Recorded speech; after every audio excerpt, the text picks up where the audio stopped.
What's up, y'all? So, this next episode is going to be with the man, the myth, the legend, Mr. Eric Koenreich, also known as Family Food Dude.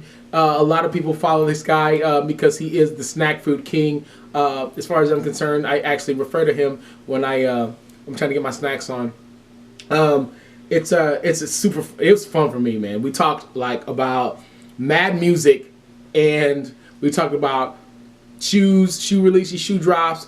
We talked a lot about life. The one thing that we did not really talk about was, of course, the the snacks. A little bit we talked about, but that's actually going to be in a later interview, man. I'm excited about that one, but yeah, I'm pretty sure I'm going to be bringing him back a lot because like we just tend to just kind of dive into it. So it's a good episode. Anyways, I'm excited for you guys to listen to this one, man. You should have a fun time listening to this one, and yeah, that's pretty much it. This is the Corner of the Circle.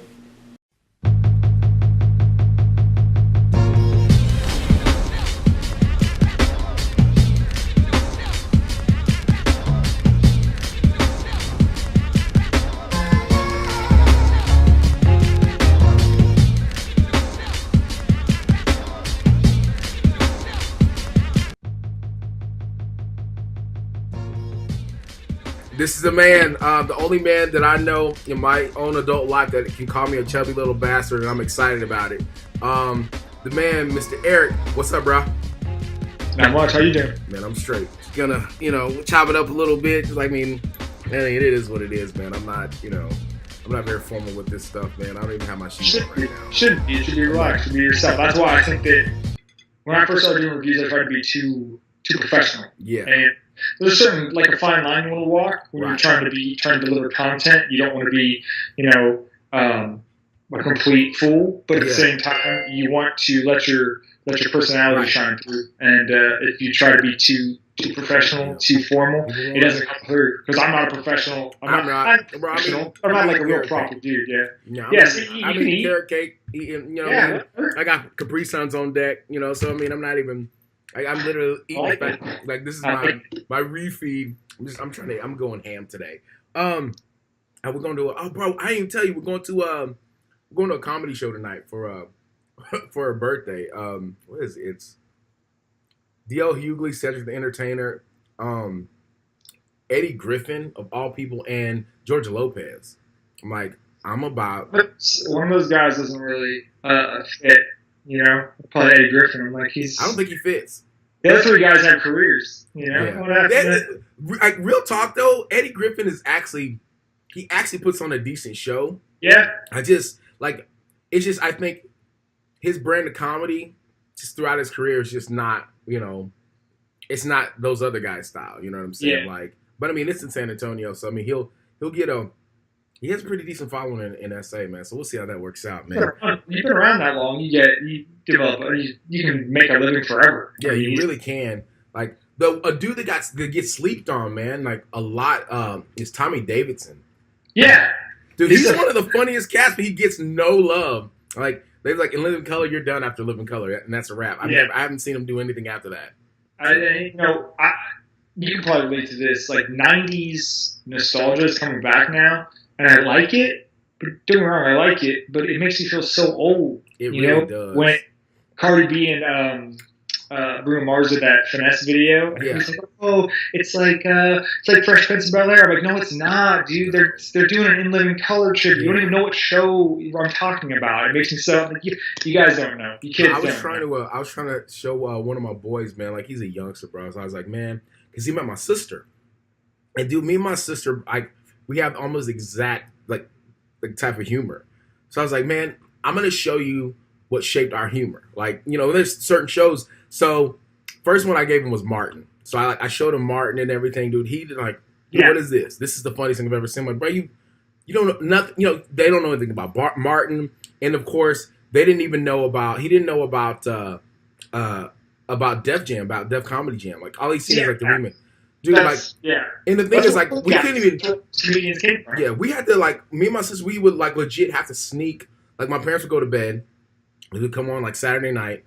They would go to bed because we have church in the morning, and we would, like, sneak, You know what I mean? And that was like when the HBO box had the HBO box, you had to do the the switch over to get to cable. These cats know nothing about having to do the switch for cable. What do these kids know about 13 channels? I had 13. That was it. And then when I got a little older, got 31, and that was when we stepped it up. Like I was it was number 30. I'll never forget that. 31 was MTV. Yeah, they don't know about like when like what is it? 1 o'clock, or it was either 1 o'clock. When 1 o'clock hit, all TV showed off.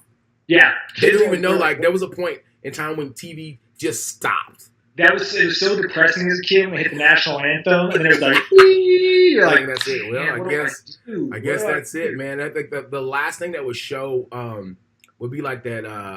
It would be I forget what it was called. It was like DJ Rockbox or something like that. It would be like these old school videos, and like they would always show like oh my god, was that I think it's like a heavy metal that the cartoon Heavy Metal. Yeah. Yeah. That would be the last thing. They would play that thing continuously. That would be the last thing to play. And I hate it. I don't even like it now, but that was the last thing that would ever play on TV. Like, they play Heavy Metal. You're a little kid, it's late at night, you're just desperate. Like, oh, man, let me watch something, man. Something. Yeah. The kids don't know the struggle. They don't know. They don't know at all. They're spoiled.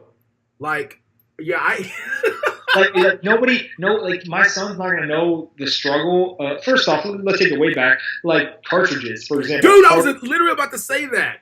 He won't even understand not downloading games. There's no physical. Even now, physical games are going the way of the dinosaur. See the disc version. Yeah. It's gone.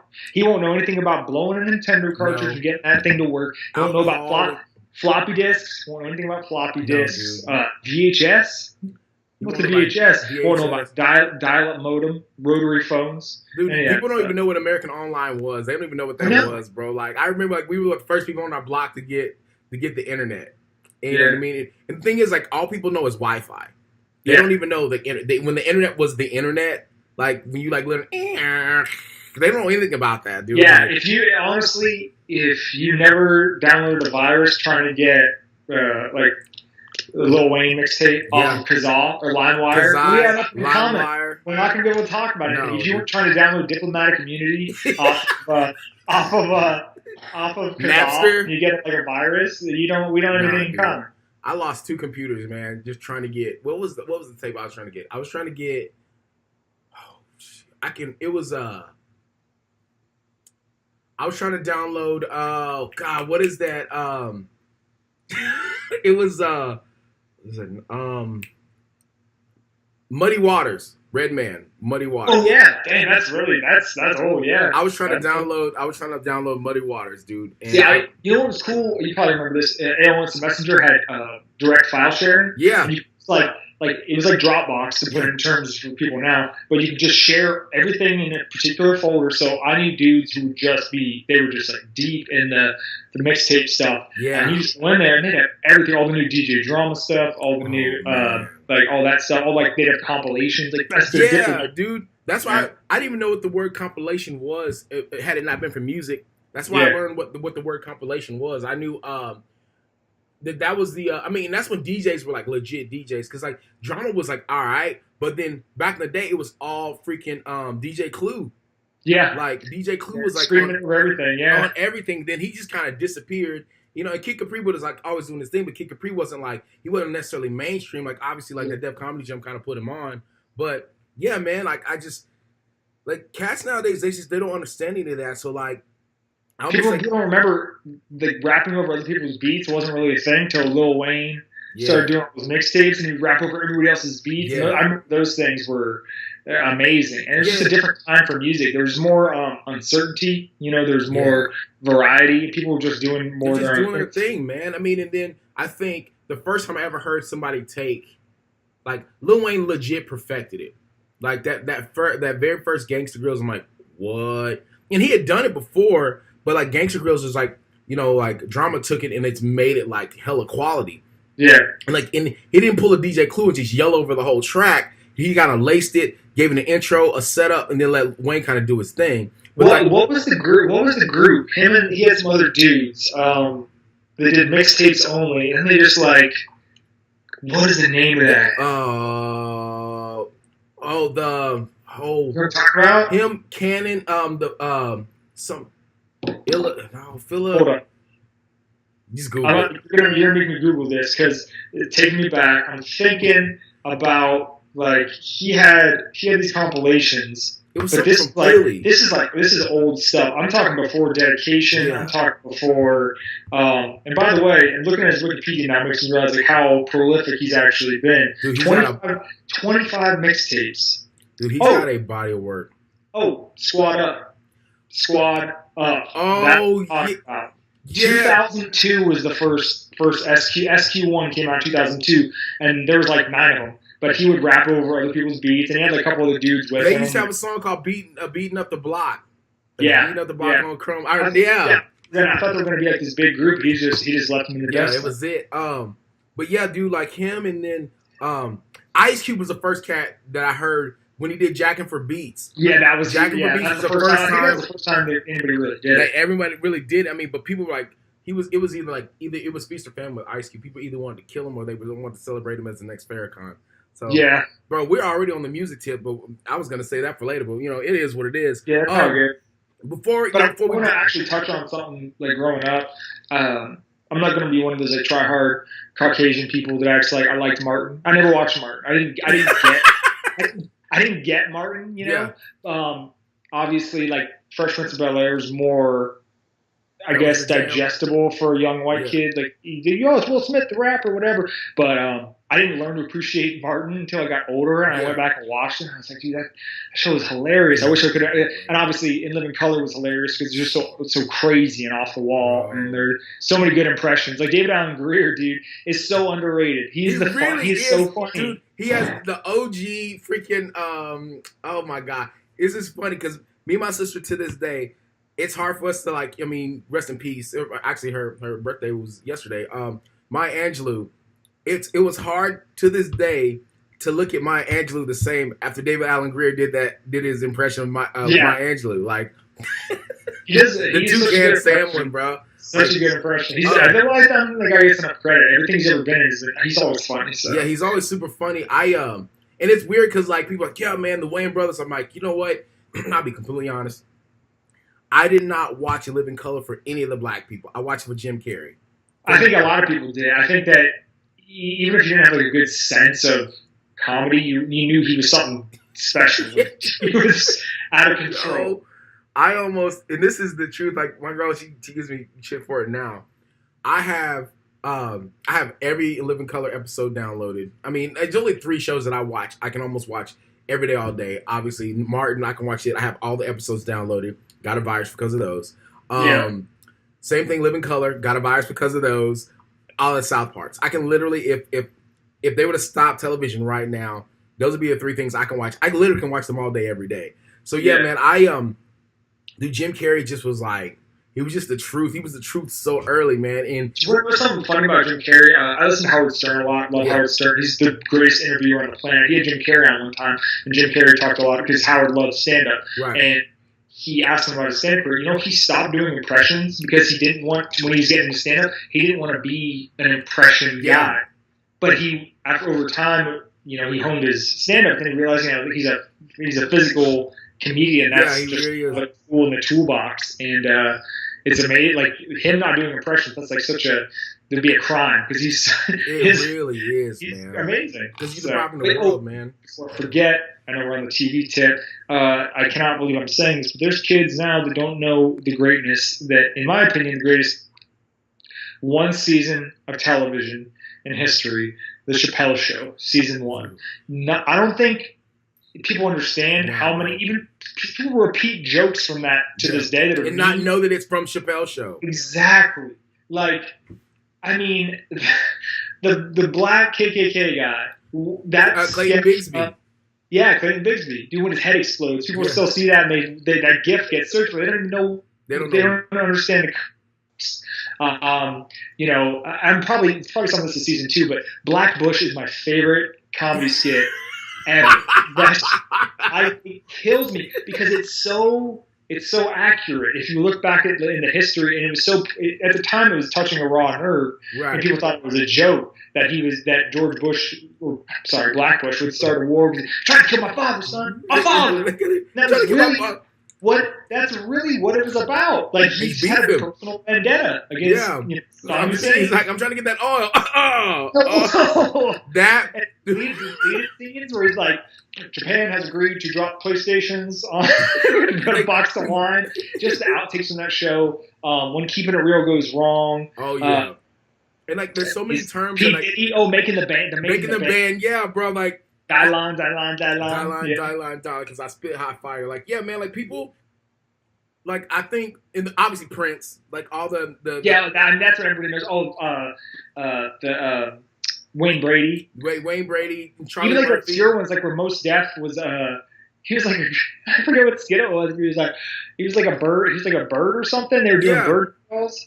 Or when he's up on stage, I don't even remember what when they did the he was a member of like the black delegation, like when they were like the racial draft and all that. Yes. Yeah, man, like and like or when he's the rapping I don't know why I remember this, the rapping. He's like the black sheep. Kicking out through the streets like bow, and he's like, what? I forgot about that. Yeah, I don't remember that. It doesn't make sense. The part that used to that always did it for me.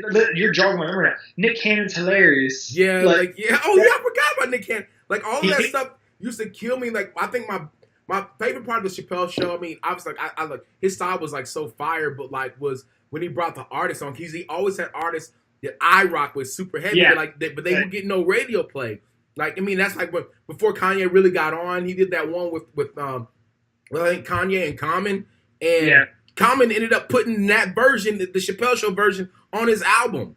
Yeah. Like, how fire is that? Like, I mean, when he did that acapella version when they were just driving through the streets of New York with Mos Def, that by far to this day is one of my favorite live performances that I've ever seen. Like that.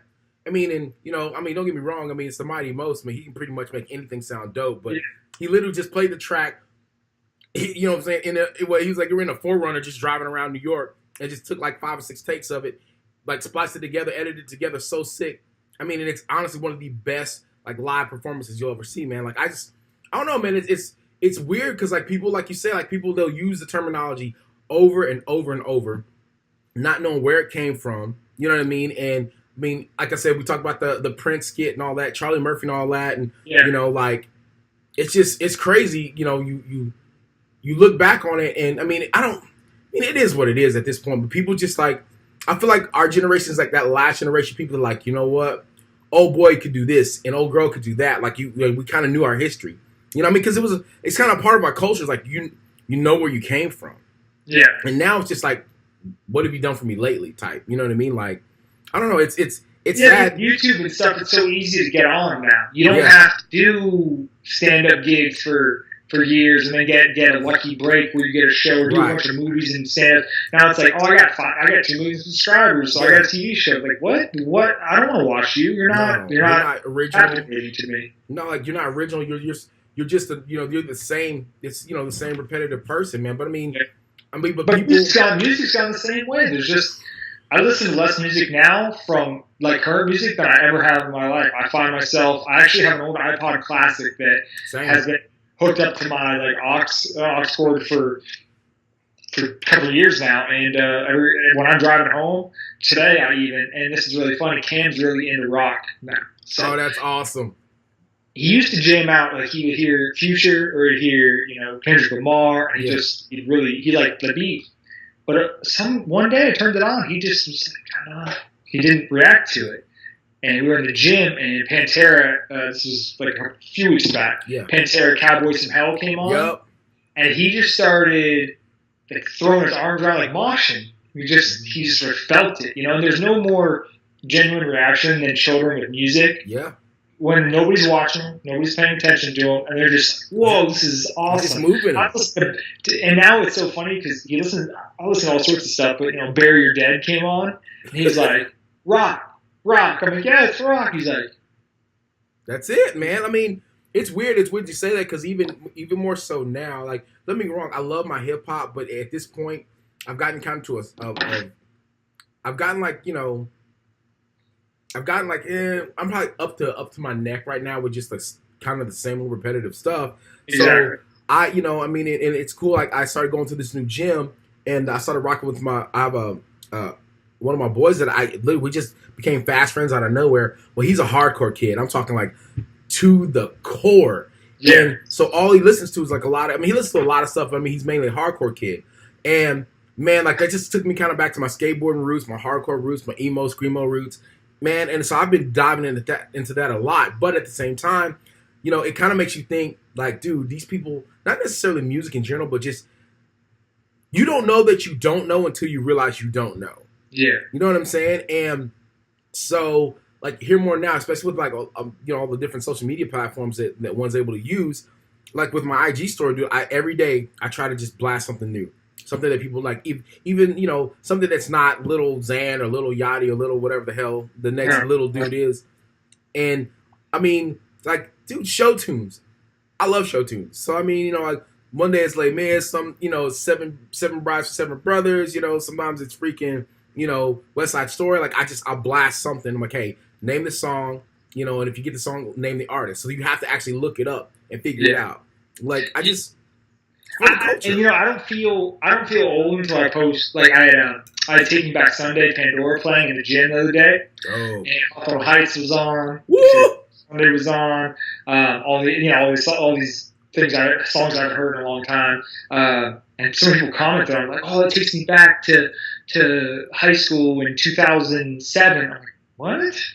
Man, I was 7 years out. I'm like, I feel so old. Like, you were in high school still? Like, I was in my mid-20s. Yeah, I was out trying to figure out my life by then. Like, but do you relate to me in that, you know, when you were growing up, you probably heard older people, my parents specifically, talk about your music and say how it's not as good as it used to be. Like, it's not. And I think every generation goes through the same thing. They say, you know, the parents like, you don't know good music. This is good music. But I truly believe this, that hip hop now is lesser quality than it was when I was a kid. Oh, without a doubt, dude. And I think it's the only genre that can really be said about it. Like, because, like, you know, hardcore and rock, and it hasn't really changed that much. The formula stays the same. Exactly. Hip hop was created. It had barely been alive for 10 years when I was born. Right. So you and me, we got in on the ground floor, so to speak. And in my opinion, if we're going to narrow it down to 1 year, 1996 was the greatest year in hip hop history, and nothing ever come close to that. If you're younger and you're watching this right now, go Google album releases in 1996 for hip hop. You will lose your mind. You'll be like, "Oh, these albums came out the same year." Yeah, we'll do it right now. Albums came out the same year. Yeah, dude. Like, we'll look at it right now. Look at it right now and read them off for me. And while you do that, I'm going to talk. I'm going to say, I'm not going to say that all hip hop is bad. Now, there is good hip hop if you can find it. The problem is with me, when I listen to the radio, it's not so much about subject matter. It's just about the effort, the spirit and the soul of how, I'm not even going to call them MCs, but how people rap these days. That's why I think Kendrick Lamar is so popular. Yeah. Because Kendrick Lamar, what he says resonates with you. I mean, he could be rapping about the same stuff that 21 Savage is rapping about, but the way he says it, the way he delivers it, that's why, like, Onyx, let's bring it back. Onyx was a terrible, like, their content was awful. But Sticky Fingers brought it. Oh my God. Yeah. Delivery, you were like, oh, what are these guys talking about? They're so mad. Even like DMX. Like, DMX, not the greatest lyricist by any means. He had some good songs, right? Like, made you think, but it was very basic. Mm-hmm. But the way his voice, the passion that he used to deliver, and that's why mumble rap, that's the term, I guess, that's why I don't like it. It's just not, it's not about, because obviously, I don't like them. I don't like how pills are like the cool thing and lean and you know, I just don't, I'm not a big fan of glamorizing that kind of stuff. But it's just how they rap about it. It's not engaging to me. No, like I was one of my guys on my team. He's a young kid. You know, he's like, yeah, man, you know, like old school hip hop is all right, but I mean, this new school, this is where it's. I'm like, let me tell you something. In just a few words, I can summarize every 5, I think that's every 5 of 7 songs are going to be released. They're going to talk about Xans. If not Xans, they're going to talk about Molly. If not Molly, they're going to talk about Lean. Now, if that's not, then they're going to talk about a Maybach, you know, meaning if it's not a Maybach, then it's going to be some type of Bentley. If it's not a Bentley, then it's going to be an Aventador. If it's not that, then it's going to be Wraith. yeah, it's going to be a Wraith. I say now back in the day, our gun of choice was a 9mm. That's long gone. Now it's a chopper. If not a chopper, then it's going to be a what's that? What is it even? I forget the I don't even know what I literally hear it every single time. It'll come to me in a minute. I was like, but it's the same thing. I was like, I was like, if I hear about a Rolex, that's going to be awesome. I was like, it used to be Jacob the Jeweler, but not anymore. So now it's, it's about, like it's about the same stuff. It's repeated over and over and over. But now you guys are so repetitive about the same stuff over and over and over. Like, Draco. You hear about a Draco? Yeah. So everyone has a Draco? That's the gun of choice now is a Draco? Okay, awesome. So everyone's they're absolutely amazing with a Draco. So I'm just like, you literally hear the same stuff over and over and over and over. That's again the best part. I love how you repeat your name over and over. Don't get me wrong. I love 21 Savage. Like, I honestly feel like if 21 if he actually worked on his craft a little bit, his delivery is actually pretty fire. His voice, he has a very good voice. He has his own style, yeah. If he actually worked on his lyrical content, I think he could be there's a couple songs he has, I'm like, all right, that's all right. I rock with it. But for the most part, sometimes he just says 21 a million times. Like, every one of these dudes, they're going to repeat their name. And don't get me wrong, people can hate on Drake as much as they want. They can say he steals styles and he rips this and rips that off. But Drake will hit you with content. Doesn't matter. That's what I was going to say. People give Drake a bad rap, but there's a reason he's so successful because his songs are different. I mean, sure, whatever. You can call them soft or whatever you want to say. But the fact is, every song you could probably remember a line from. I mean, right now, she said, "Do you love me?" I told her only partly. I only love my bed and my mama. I'm sorry. I can remember that off the top of my head. It's so basic, but it's like, oh, that's funny. It's he said that. I still remember his verse from Only, where he's talking about how much he wants to bang Nicki Minaj, and I think that's the funniest. It's such a hilarious verse to me because I'm like, this guy, he's just talking like that's how he feels. That's how I really feel. Yeah. I told Kelsey, like I saw my wife. For these guys don't know, I have a wife. She's awesome. But there's a line in that song where he's like, I forget if you ever want to do it, give me a heads up. I'm like, is this dude talking about whacking it before they?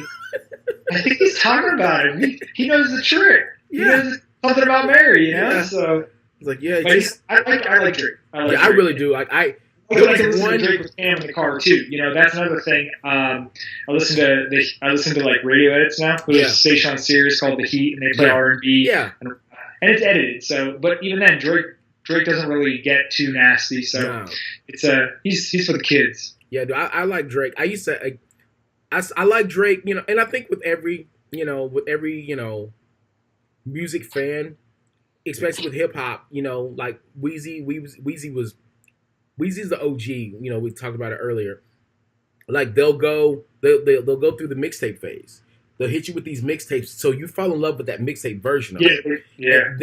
But then we as fans forget, like, all right, there's a mixtape version and then there's the album version. The mixtape version is always the grimy, the hungry dude that, I'm saying, I'm trying to get on. That's the exact word I was going to use, hungry. They're trying to impress people, trying to show off how good they are. Yeah, and then people don't understand, like, the reason that Weezy was even doing mixtapes at the time was he was trying to get that worldwide acceptance from the hip-hop artist because he was just seen as this artist from the South, from Louisiana, and he was trying to separate himself from that old, I guess I want to say label of, like, I'm just a hot boy. You know what I mean? Like, he said he was like the best rapper alive. And I remember at the time because he moved to New York to try to get acceptance from, because if you don't know about hip hop, you're like, like if you don't get acceptance in New York, it's a rap for you.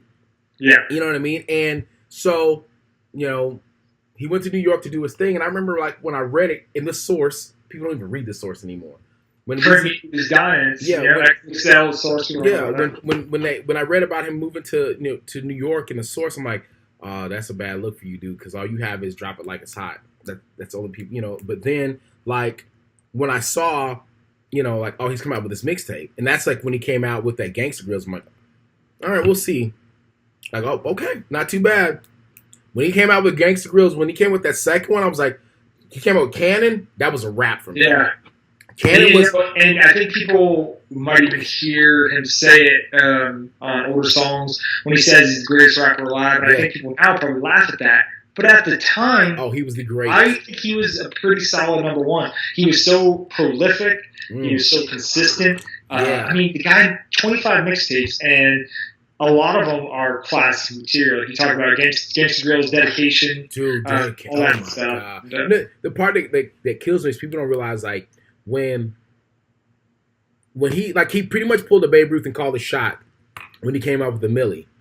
Yeah. And, like, that's, for me, that's when I was like, this dude is the greatest rapper that's breathing right now. Because let's be real, at the time, no hip-hop artist was doing a million of anything. And this dude, not only does he get out and say, I'm going to do he calls his shot and goes, like, 3-4 times over that. You know what I mean? And then, of course, follow that, of course, you see Yeezy and, of course, 50. They do their little battles, whatever. And then they're doing, like, you know, I think 50 did, like, 8. He did, like, 850 in 1 week. And then I think Kanye did, like, 845 the same week. Like that's heat. Kelsey must be home. But yeah, man. So, but yeah, I'm gonna read this off because, like, I'm looking. Hey, girlie, what's up? The queen's in the house. So just going down the line, like, I literally, like, I got chills when I, like, looking at these. Like, I forgot. All right. So of 1996, like Eric mentioned, the greatest year of hip hop. Gee, this really is the greatest year of hip hop. Yeah, you didn't think about it, did you? Woo, I honestly did, and I have all these albums. We'll just go down the line. Tupac, All Eyes on Me. Classic. 96. Fugees, The Score. Classic. 1996. About to get a little deeper. Outkast, AT-Aliens. Classic. A classic. Yeah. Now we're about to get real deep, man. Like, we're just ankle deep now. We're about to get knee deep right now. Reasonable Doubt, Jay-Z, 96. Classic. It Was Written, Nas, classic. 96. In the same year. Dude. You could stop right there. And it's a wrap. But we can take it even further because now we have Machiavelli, The Don, Illuminati, 7 Days Theory, Tupac, 96.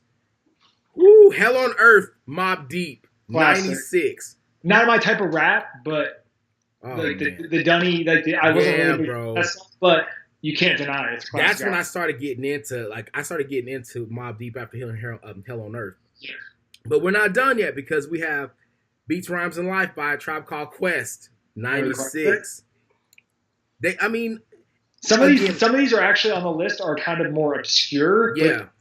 They're maybe not classic in terms of quality, but they're I guess their extensions. Yeah, what they did it's crazy. Keep reading. Like, we have Stacks Is High by De La Soul. That was a pretty decent album. Yeah.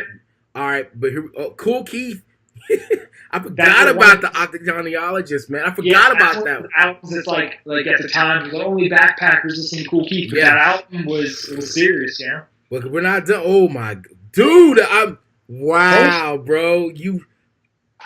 Philadelphia Half-Life, The Roots. Yep. Classic. We mentioned it already. Muddy Waters, Redman. Classic. Oh my God. Yeah, my God. God, I'm just gonna read these people. I don't even care. I don't care if this takes forever.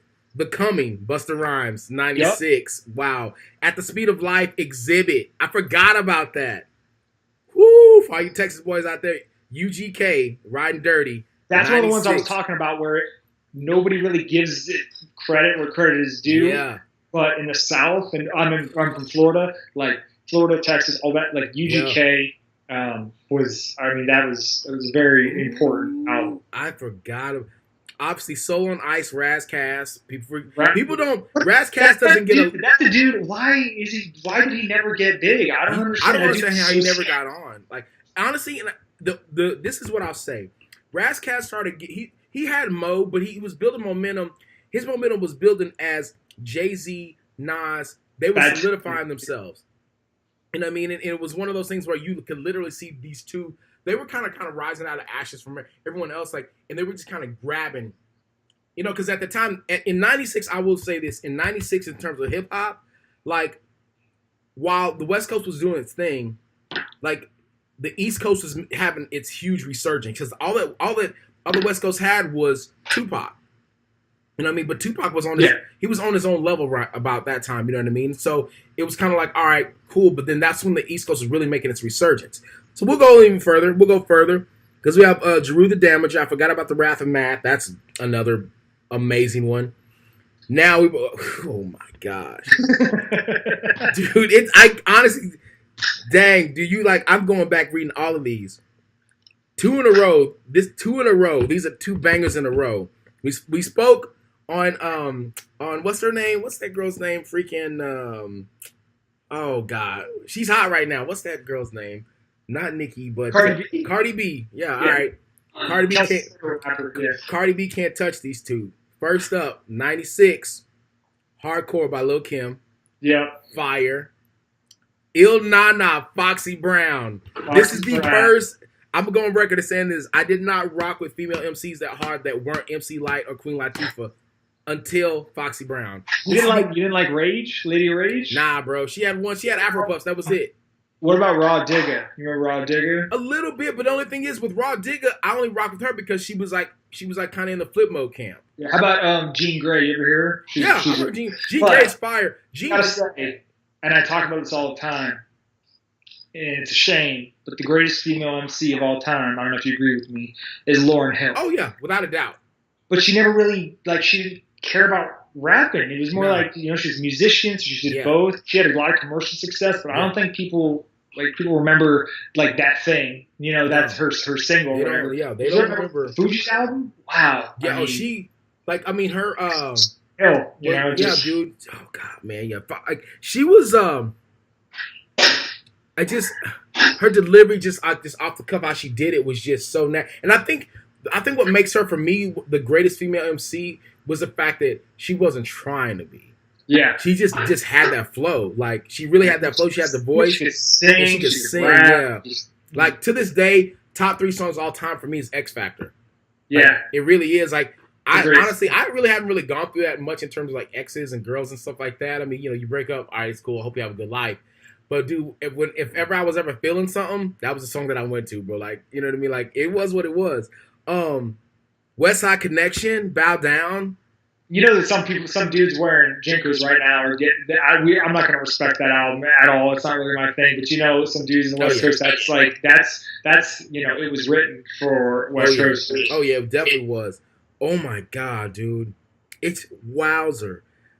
Oh, I forgot about Straight Off the Streets, Eazy-E. He had his album. I didn't rock with that anyway. But I did rock with the Lost Boys, Legal Drug Money. There's a lot of season. Now we're getting more into the deeper stuff that maybe people forgot about. So good. I guarantee they forgot about this one because this was like I was in high school. Yeah, 96 is my freshman year of high school. That's why I remember. This is Too Short. Getting it. I'll never forget this album because my boy Ty Wayne, he had an orange S10, had 2 12s in the back of that thing, right? This is no joke. It was a 2-door S10. It had the extended cab, but he had these 2 big 12s in the back. So the box took up the whole back seat. Yeah, so nobody could ride back there. Nobody could ride back there, man. Was set up like that. But he used to play this song. He used to play Getting It by Too Short over and over and over. And I just laugh because, like, bro, this album, I just remember because the CD cover is orange. I'm like, bro, this album cover is literally the same color as your little ugly extension. But you can hear that dude come from miles away. I'll never forget that. E40, the Hall of Game. E40's still rapping, man. That dude is still rapping. Like what's his The Dogfather by Snoop Dogg. I forgot about that. That was a pretty good album. Skills, Fire and Squad for MOP. Oh my gosh! Crucial Conflict, the Final Tick. My cousin from Ohio would not shut up about that album and Bone Thugs, and I was just like, I didn't know what, I couldn't get into it. It just wasn't. It was hard for me to get into that Midwest style rap because even then, because like Twista wasn't really even on right then. And by the time Twista came around, I was like, all right, I'm cool, I could rock with it. I honestly didn't start rocking with Bone Thugs super heavy. I mean, they had like the Thuggish Ruggish Bone. I did like that song, but I just liked it because of the hook. But I started really rocking with them when they got on that Notorious Thugs with B.I.G. So that's what's up. But oh man, I didn't really mess with B legit because I just thought like he was just like I just thought he was whack. Like in E40 carried him. I didn't mess with MC Ran that hard. Poor Righteous Teachers, I forgot about them. That's more of your backpackers if you're a backpacker. Yeah. But I did. Everybody mess with Master P. That's when the Ice Cream Man came out in '96. That was, and that wasn't that wasn't the first Master P album I ever heard. I think TRU. I think that was the first No Limit album I ever. True to the Game, I think, was the first album I ever heard. But anyways, they all kind of blend together because they were so prolific. They like Cash Money. They came out with so many albums, so many. And they want everybody was on each other's albums. But 96 isn't like I'm just saying it's the greatest year in hip hop history, but it's not necessarily my favorite because I have so many albums that have, like I talked about, 97, 98 is when Cash Money No Limit started getting big. Yeah, they started getting big. But the thing is, like, huge in Florida. I think the big thing that 96 did, because even like I'm honestly like the last big one I see in terms of me being a Texas boy was Ghetto Boys. Yeah, Ghetto Boys: The Resurrection that came out, and then of course, any people that actually listen to like Sway in the Morning or whatever, a lot of people don't even know like that Heather B was an MC, and that she released her. I think that was one of her last albums that she released for that Take in Mind. But like for me, 96, what 96 really did was it set up a lot of people. Like it set up the new wave of hip hop that was about to come. Because I think before that, I think it may have been 92 or 93. I know from we argue about it all the time, but in terms of entertainment altogether, from 1990 to 96 was probably we'll even give it 97. From 90 because Wu-Tang Forever came out in 97. I'm stretched out to 97. Yeah, like from 90. That was not even that good, but it should have been a single. Yeah, because like I said, I say another top year for me as far as hip hop releases was 92. Again, and that was The Far Side. That's when they released their thing. Dr. Dre, The Chronic, it came out in 92. The Predator from Ice Cube came out in 92. Das Effects came out in 92. Check Your Head with the Beastie Boys came out in 92. Business Never Personal from EPMD. So in terms of the shift from, I guess old school hip hop to the newer school hip hop, that's when 92 was kind of like that Stick, you're next. And then from 92 to 96 to 97, that's when the next, all right, Stick, you're it. Because wow. I forget. It was like, and then you had the like early 2000s boom where we were wearing like throwbacks and all that kind of thing. And that ended like 2008, 2009. Like those 2000 to 2010 was pretty good in terms. I mean, obviously stretched out. It was 10 years is a long time. But most of a lot of my best music memories are from that time. Yeah. But I mean, like my favorite albums of all time. It ranges for different years, like we talked about, Ready to Die, Notorious B.I.G., and then I really love my favorite album of all time. Believe it or not, it's actually not that big a reach, but The Blueprint by Jay-Z. And I think everybody's favorite albums. It's not necessarily the best album they've ever heard. It's about the time in your life when you're listening to that album. Came out on 9/11 when I was in college. Yeah. Just a very formative time in my life, and there's a lot, and then even albums that have come out in like the last 10 years. I think if I could had a moment to like write them all down, I'd probably, the Carter 2, even the Carter 2, Lil Wayne's Carter 2, like that intro. In my lifetime, I don't know that the top 2 intro makers of my lifetime, that I don't know that anyone's ever done it better. Lil Wayne was the absolute master of any intro of any album. You go to any of his albums and listen to the intros, I guarantee you they're bangers. And it literally took another like 10, 12 years for anybody else to come, behind them.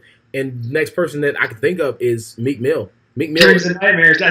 I was like, that is that the song I'm thinking of? Yeah. Meek Mill's had so many different, Meek Mill. Eagles were going to win the Super Bowl. Yeah. I was like, how can you not come out and tear somebody's head off? And the thing is, you go through all of his mixtapes, You know, I mean, I'm telling anybody out there that if you don't rock with Meek Mill, you don't necessarily have to rock with him to appreciate his body of work in terms of his intros. Literally will make you want to listen to the whole album just based off of the intro.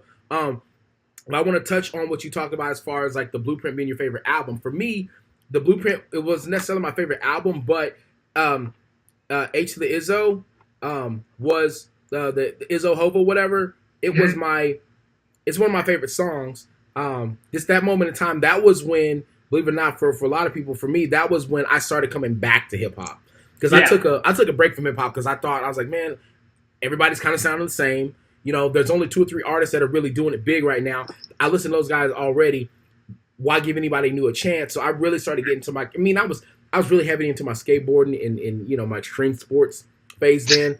So I was on so much hardcore stuff around that time, and I literally remember I was driving back home. I was driving back home to West Texas from Austin, and I had a little green, had a green Maxima, dude. It was a light money green Maxima.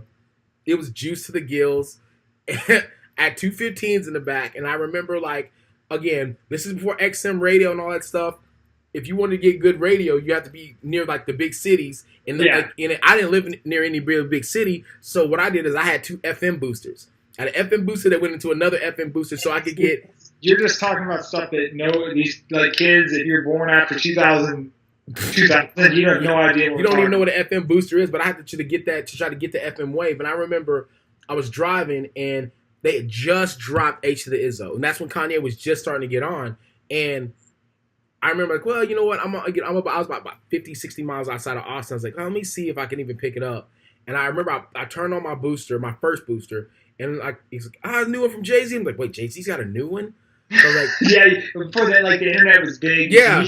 You didn't know what was coming. Nah, and then so I remember like it was like and it had that Jackson 5 in the back. Dun, dun, dun, dun, dun, and I'm like, oh, what is this? So I turned on the second booster and it was a little clearer, but I mean, anybody that knows how FM waves work, you gotta pull over. So I remember I pulled over to the side. I slowed down is what I did, and then he's like, you know, you could be in the world, but you're here with me. I appreciate that. I'm like. And it is H to the Is. I'm like, what is this? I remember I slammed on my brakes. I pulled on the side of the road. And dude, Eric, this is no lie. I remember I turned my speakers up as loud as I could get them. I turned my treble up as loud as I can get it. And I opened up my sunroof. I let down all my windows, closed my door. And I left my car on. And I remember I was on the side, like I was on the right of way, on the side of the highway. And I was just vibing. I will never forget that. As long as I live. It's like 100 and like, I mean, we're in Texas. It's like 107 degrees outside. Yeah. I'm sweating and I'm just vibing out to the H to the Izzo, man. And I was like, dude, this is one of the greatest things. And I got chills talking about it now. Like, people don't understand, man. Like, I think for us, music means as much to us as it does present day because you can, you know, if you were a fan, you had to legit be a fan. You had to do some work. You had to do a little bit of research. You had to, you know. I was about to say that the internet's great. The internet is awesome, right? It is. It's ruined a lot of, I guess, the surprises. Like you didn't know Jay-Z had a new album. No. I remember the first time I heard Kanye West rap. Now, up until recently, Kanye West was one of my favorite MCs. Yeah.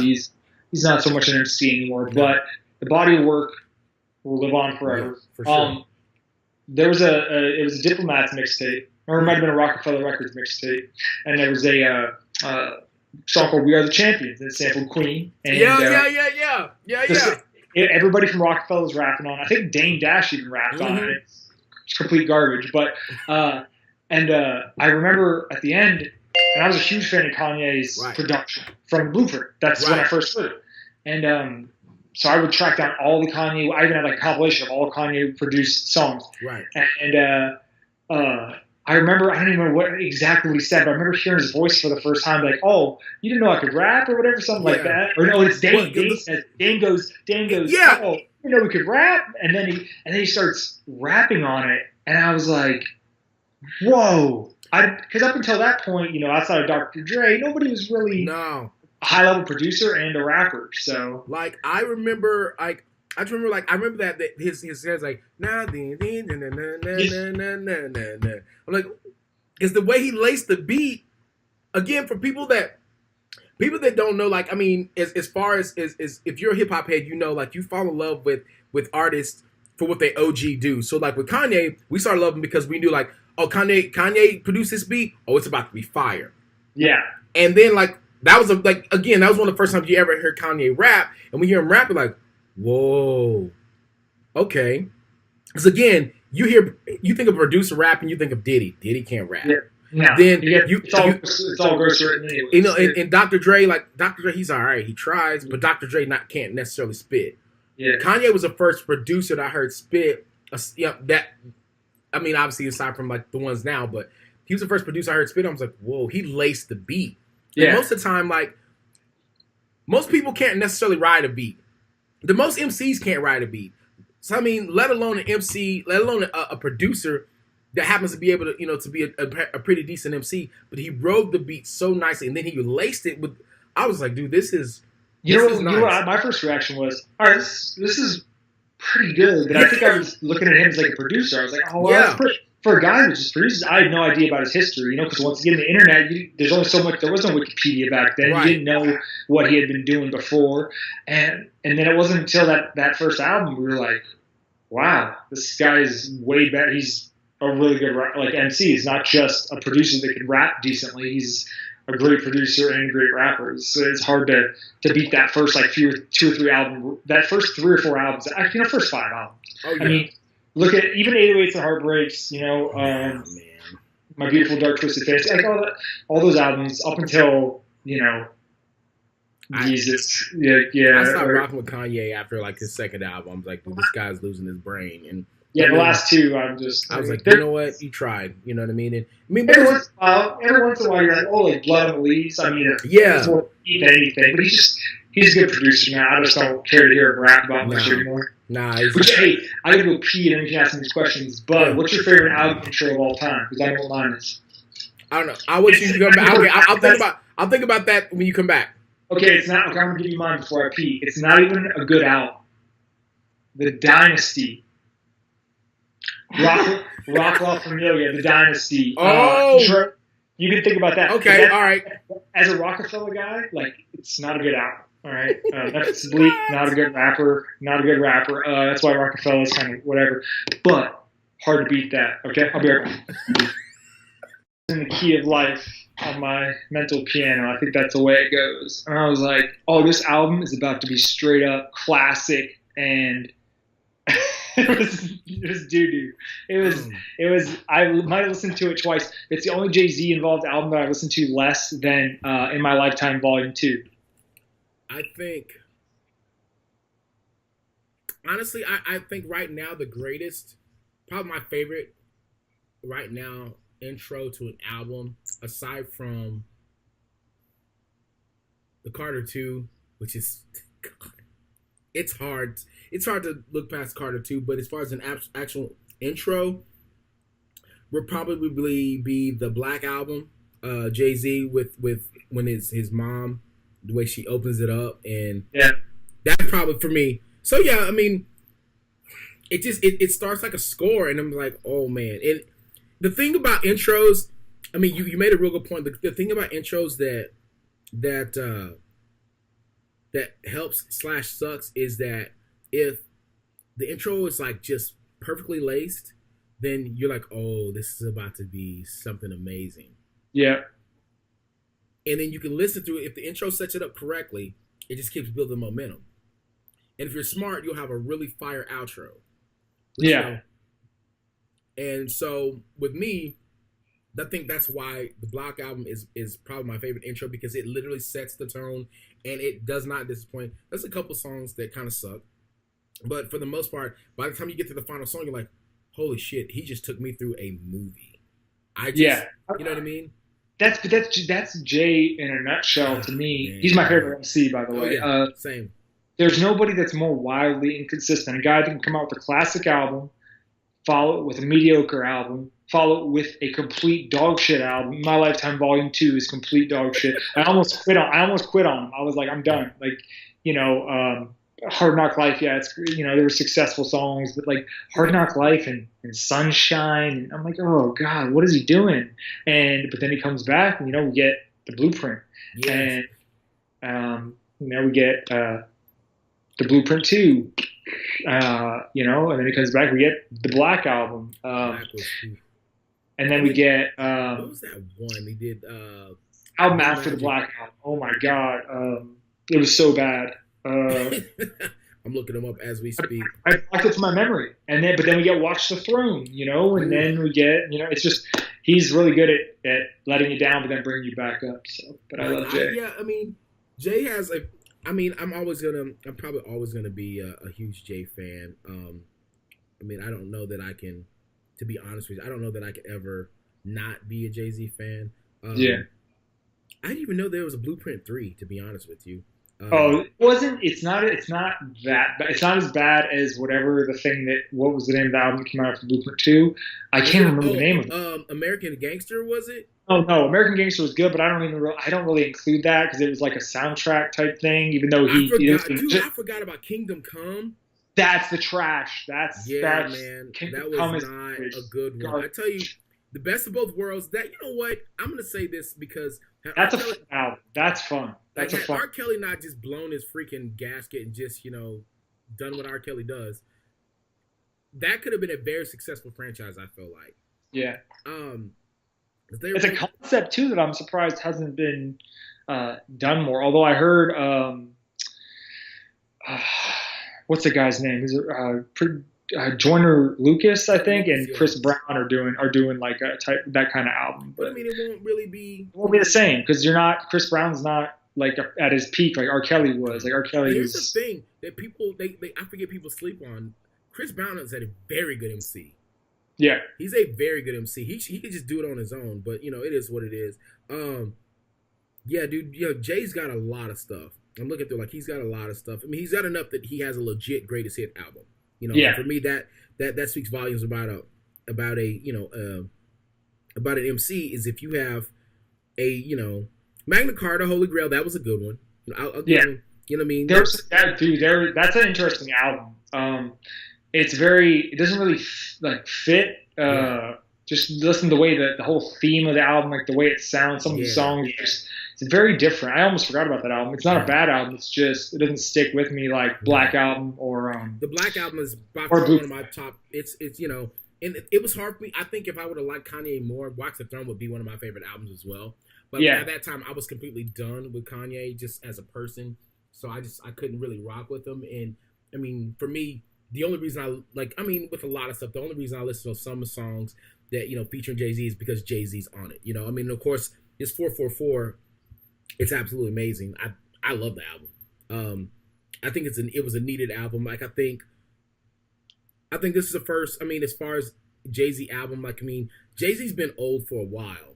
Yeah, I was gonna say the reason I like that album so much is because he finally started rapping about some things that were current to him. It was a grown man problem, the whole because for a while he was it was he's trying to justify I'm older, but being old is a new young. Nah, bro, you're old. Just accept that you're old and let me rock with you because while you're getting older, your fans are getting older as well. Speak on some stuff that we want to talk about. If you start talking about 401k, I'm not gonna be mad at you. Yeah, you know what I mean? Which is why I think people responded so well to the story of OJ because it's he was doing what older people are supposed to do. Yeah.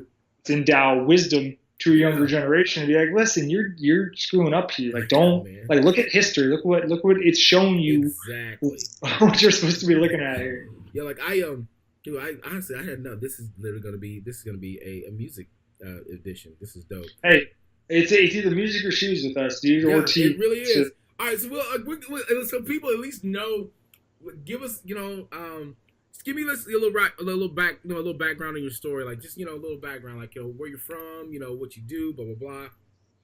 So, for those of you guys who don't know me, I am known as Family Food Dude on Instagram.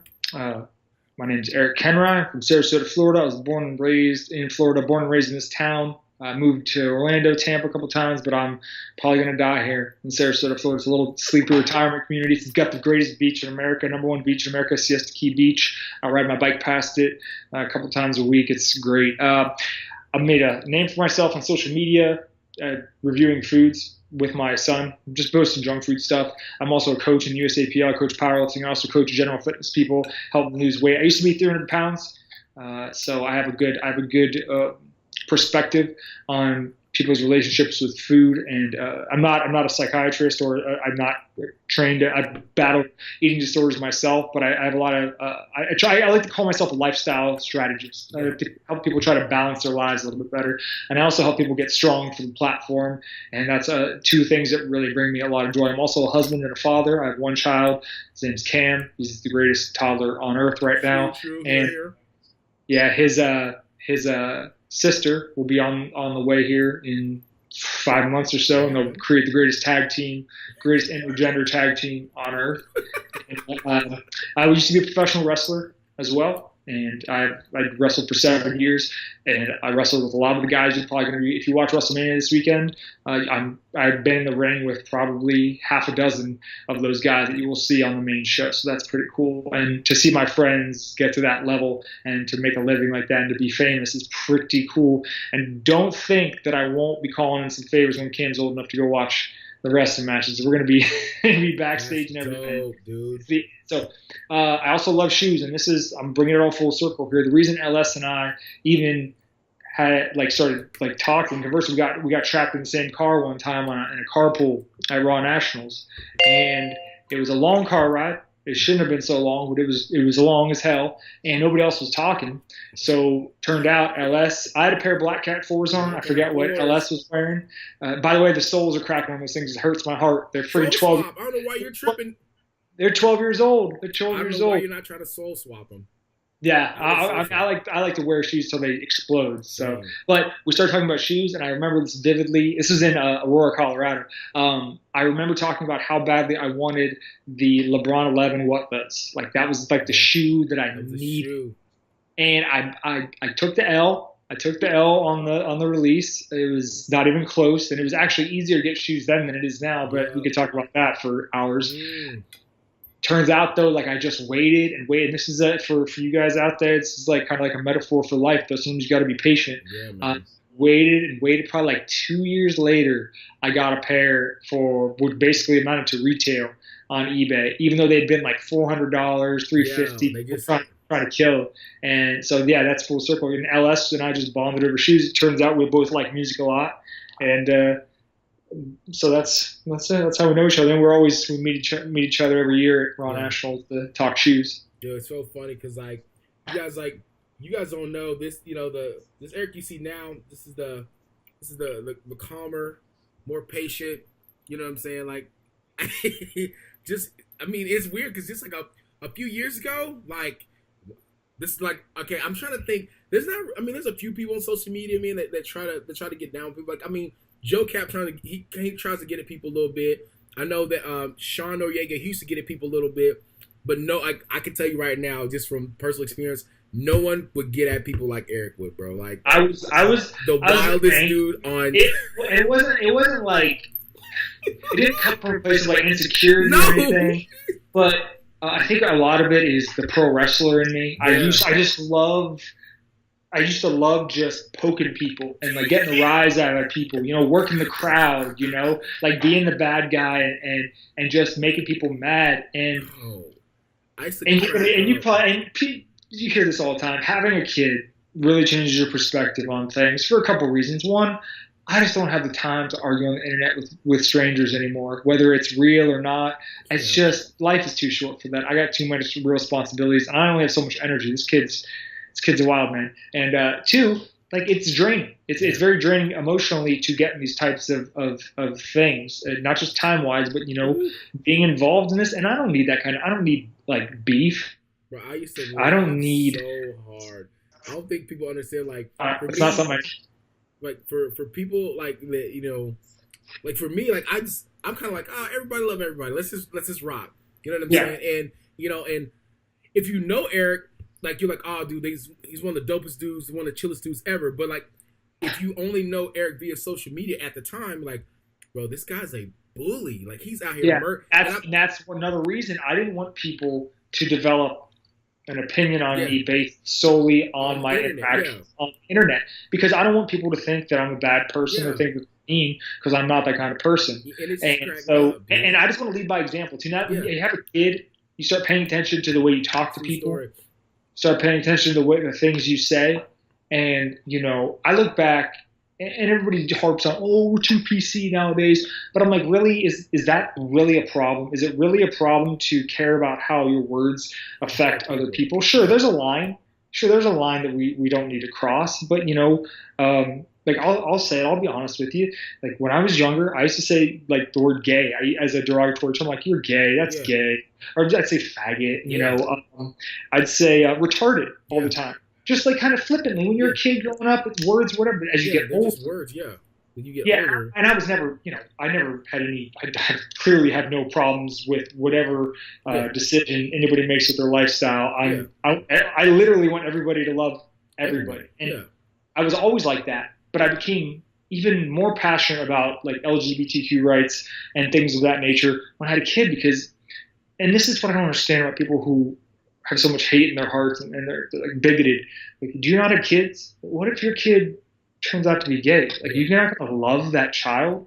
Like, I will love Cam no matter what he wants to do. As long as he's a good person, I could care less what he wants to do, who he wants to love. So I want people to understand that I don't want people to make a snap judgment on me anymore based off just like one snippet, one interaction. Yeah. And I'm not going to temper, man. Look, don't get it twisted. I'm not friends with everybody. I don't want to be friends with everybody. I'm very picky when it comes to that. But I just want to be like you. I just want to chill out. I want to have fun. I don't want to like go to a meet and be nervous that somebody there has beef with me. Yeah. And the thing is, I buried every hatchet I had when I went to Raw Nationals last year. And because I'm getting too old for that shit. I don't want that uneasiness, that awkwardness. I want to be relaxed. I want to be chill, and that's it. You have bigger and better fish to fry. You know what I'm saying? And I think when a person, at least for me, I found out when I was just focused on myself and just doing me and kind of just living me, you can kind of say whatever and do whatever. But then, I think when it's going to sound really weird, and I know I'm not using the terminology at all correctly. When you're a knight, your only concern really is making sure that you secure the kingdom from someone else. You want to make sure that you're a soldier. You want to get knighted. You're worried about yourself. When you're like, can't necessarily say king, but when you have your own kingdom, your own empire to worry about, your concern becomes less of the smaller things, but more the bigger things, the things that are not necessarily going to affect you, but everything and everyone else around you. And for me, I noticed, like, especially with lifting, getting to lifting, like, I come from, just hella competitive sports. Everyone's your friend. Let's go kick it, blah, blah, blah. We're part of this big team. But when you go into, lifting and stuff like that, you're more of an individual, so you can be super picky about the people you surround yourself with. And for me, I got lucky, dude. I met you guys out the gate. I met people that knew what they were doing right out of the gate. So I honestly could, like, follow everyone else's example. Like, all right, cool. He's making moves. I'm gonna do that. This he's drowning. I'm not gonna do that. And so I just, I kept just doing that. I just kept kind of, following and listening to the OGs and just, trying to just make sure that I just didn't necessarily ride anyone else's way, but I just made sure that if I'm going to build a kingdom within this, within this thing, I got to make sure that, that I'm not burning every bridge that's around me. Right. And I think as the years have progressed, like you just, obviously, like, your brand's getting bigger, and you're, for those of you that don't know, like, dude, KPS, like, dude, you always have at least 20, 30 lifters, seems like every single meet. Like, not so much anymore, but I definitely am. I like, since the QTs went up, but I mean, I still have at least half a dozen at every meet I go to, like, whether it's locally or at Raw Nationals. You always have, like, a lot of lifters there. So now it's like, not only are you, it's not just the Eric show, now it's the Eric Kelsey show, now it's the Eric Kelsey, and Cam show, and like, it's like the family grows, but also the brand grows, and, your reach grows. And I think now, just, for me, because I am a little older than Eric, like, it's not even a thing of maturation. It's just like your priorities and the things that you're concerned about. They've grown, they've grown to a point where, it's the real. You're worried about the real, and you've kind of just left the fake behind. But I mean, and it's dope for me because I'm like, I mean, it's cool because I guess I met you right around the time, like, this dude is a wild boy. Like, Like I used to. This is no joke. My favorite parts of my nights were I'll get on Facebook and I would literally just go to your wall. I'm like, dude, this is about to be amazing. And I would just watch you just murder people right left, right, I was right. angry. I was angry about stuff, and I wanted people to know about it. And I don't really feel like I need to tell people what upsets me anymore because I think there's too much of that on Facebook. I think. People are I'm not gonna lie to you and say stuff doesn't piss me off. It does, but that's what my wife's for. Kelsey and I. No, I tell you, it used to kill me though. What the fun part would be like, you get it, yeah, you would be getting into it with someone, you know what I mean, and then it would be like a rap. I'm like, I don't know, it would be like you would write something and somebody would respond, like, all right, he put the bait out there. Let's see what this guy says. Respond, and the guy would respond. I'm like. Right. Oh, this guy's done. I was like, baby, watch this. This guy's gonna be done. Like he's done in 4 responses. Promise. 4 or less. And you would like destroy the dude in like 3 comments. I'm like, whoa, the guy didn't respond. I guess he's outmatched. Then the dude would come back like later to try to like spit some facts, and then I was like, oh shit, like Kelsey just got in. And Kelsey would hop in. I'm like, dude, it's a wrap for this guy. We both were like that. But it's you get too focused on things that don't matter. Yeah, and you got a kid, or if your business gets bigger, you don't necessarily have to have a kid. And it just you get bigger things, you get bigger priorities, and that's just the part of the maturation process. And even if I didn't have a kid, I think I would have made a similar evolution, because I know that like leading by example is very important to me, and I'm a coach. I'm somebody who people look up to. I don't think that that's a good way to behave if you have clients. And I want my clients to kind of do what I do, not just do what I say. So, speaking of which, I want to touch on something, man, because this is literally before I started picking up, and I've referred back to you a couple of times, man, in a couple of my podcasts, was when I was actually getting started, like taking on clients, because I know that people have been reaching out to me for a number of years, like, nah, I don't want to do it.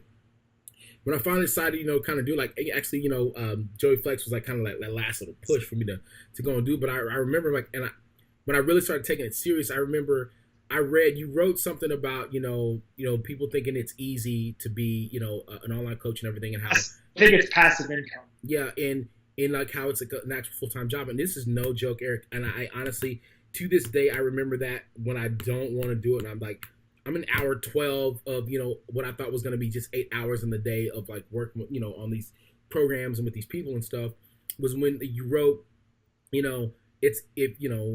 basically, I don't want to like, mess it up. So I kind of paraphrase it, but basically like people just think, oh, it's a couple hours. I'll do it and I'm done. But like you said, it's more than a full-time job. I mean, you put just as many hours in, than a person that's put in 40 hours a week on a job. Yeah.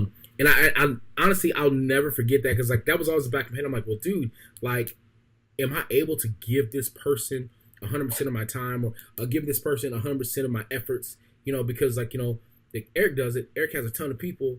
Like, dude, I don't know that I can do it. And so I would turn people down, because I will never forget reading that, when you posted that, like you posted on Facebook, and I screenshot it, and I saved it for a long minute, like trying to figure out, like, dude, is this really what I want to do? And I just kept telling people, no. I was like, all right, I'll take on one person.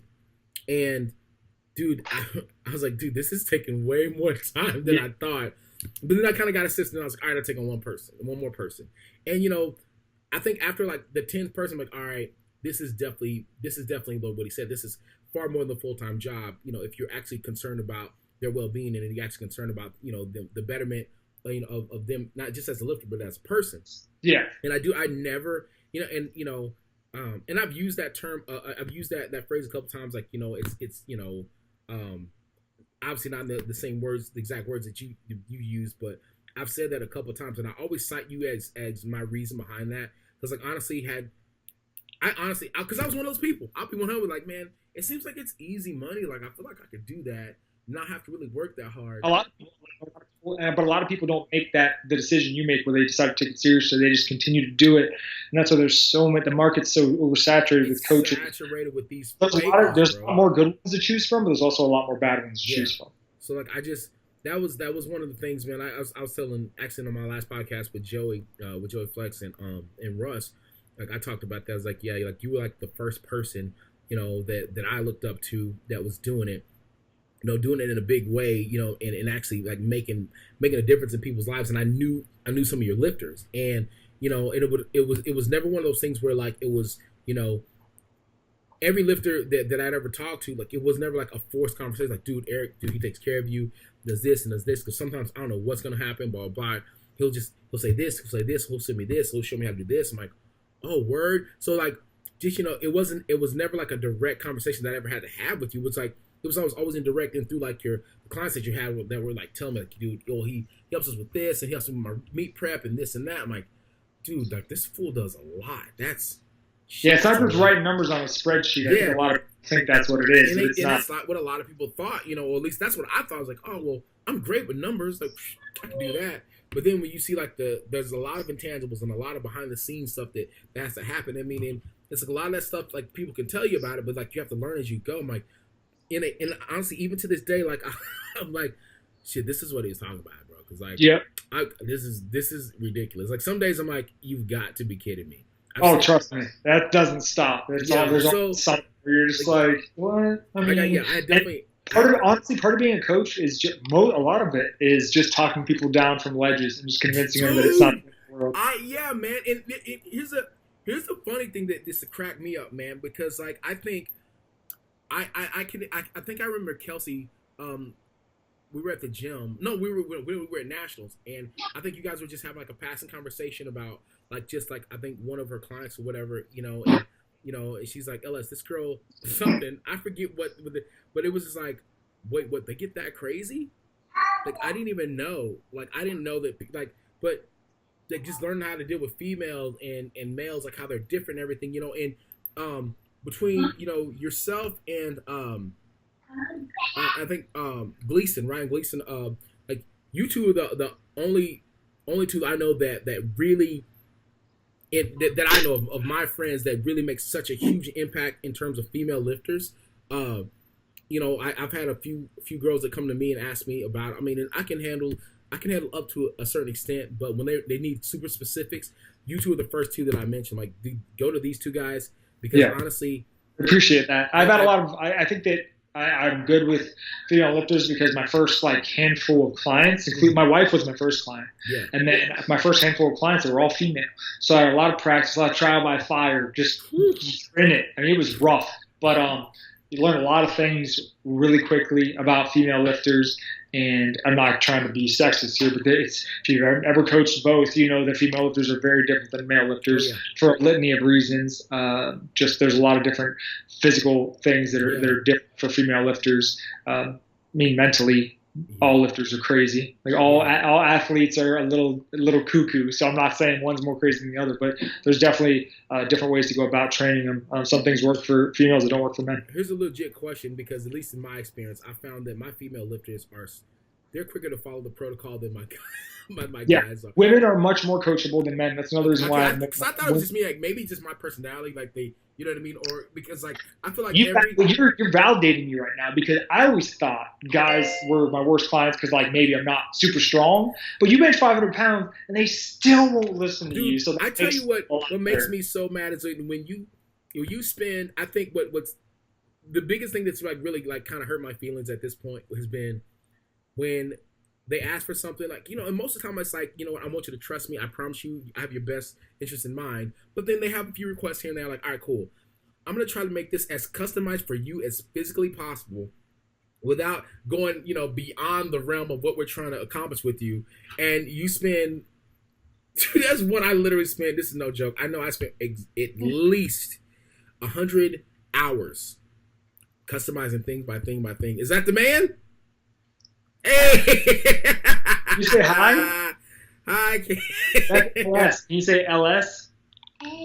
Nice. Hey! Yeah, I spent. You customize all that. Yeah, and then I give it to the guy.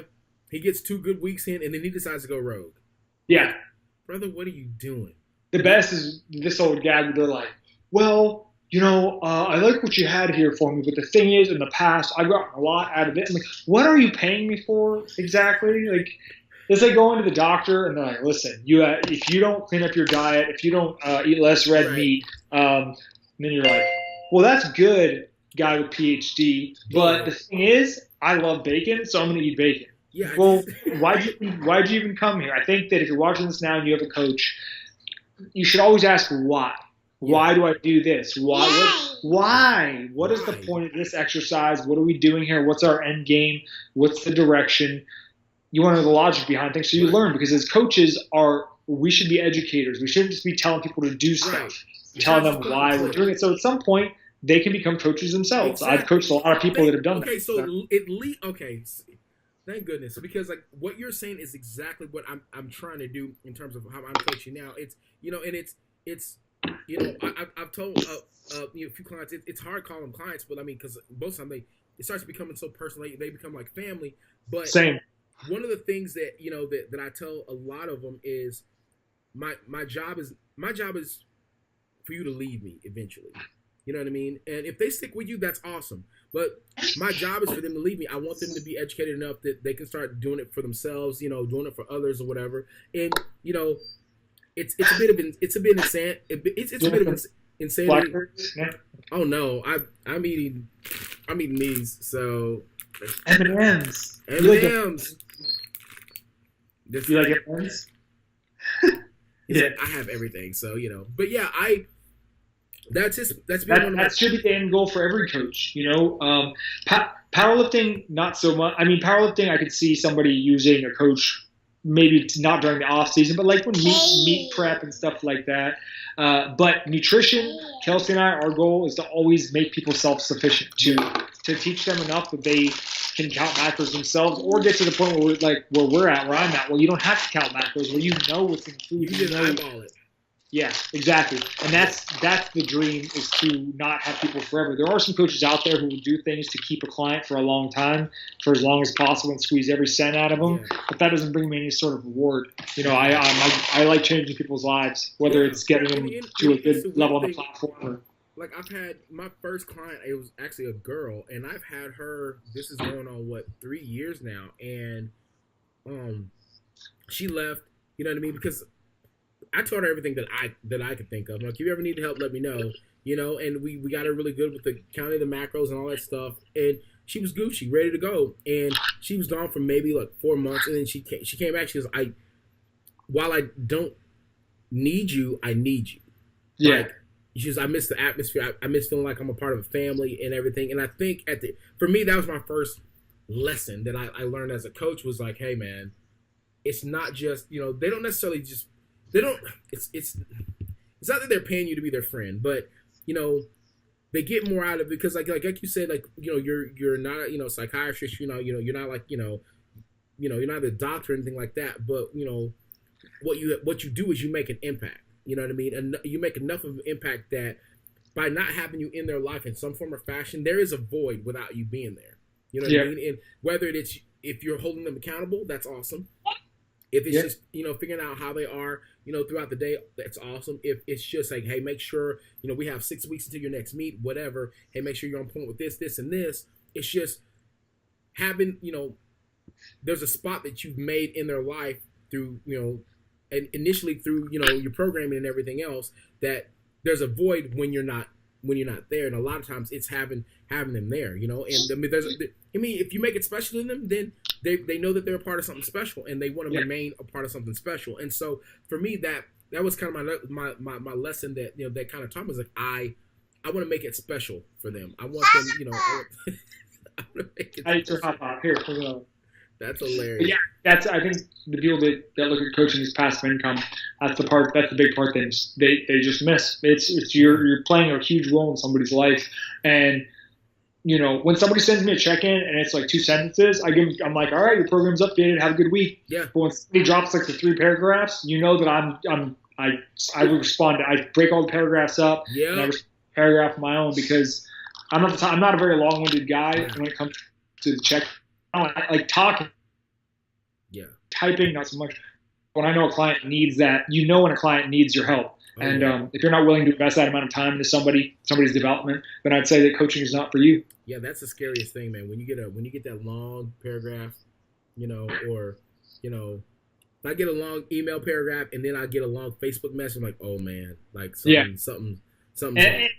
And for those coaches out there that you guys are new or you think about getting into it, you can't don't. Here's my big word of advice. I got a lot of advice, but the one thing that I learned quickly is there's nothing to be lost by being honest with your athlete. True story. I don't care if they're going to be a national team member or something, and you're afraid of losing them. If they have 2 million, Instagram followers, don't tell them they're squats that are depth when they're not, because you're only doing them a disservice. You're doing your profession a disservice. You're just doing yourself a disservice. It's a bad look. Be honest with them. Tell them you're the coach. You're the captain now. That's. Listen to me. That's what they're with you for in the first place. Don't be afraid to do that. No matter how strong this person is, at the end of the day, they have come to you for guidance. So remember, you never saw Yoda go like, well, Luke, I don't really want to know. He was like, you suck. I'm going to teach you how to be a Jedi, dude. Like, yeah, you want to be a Jedi, you need to listen. Are you dropping your hop-ups down your shirt? I mean, for what reason? Okay. All right, so I'll get out so you can get back to the family thing, but we are gonna talk about shoes just a little bit. Okay. Nothing big, but we gotta talk about. He's feeding the dogs. He got in trouble. We gotta talk about this. What's going on with this Nike deal right now, man? I personally, I told you in the message, like I'm at the point that I'm about to try to organize a boycott of Nike.com in the app. I think it's trash. I think it was when we had that one. I think it was like a year and a half, a 2-year span where you could verify that you were a human, and that was the most effective thing.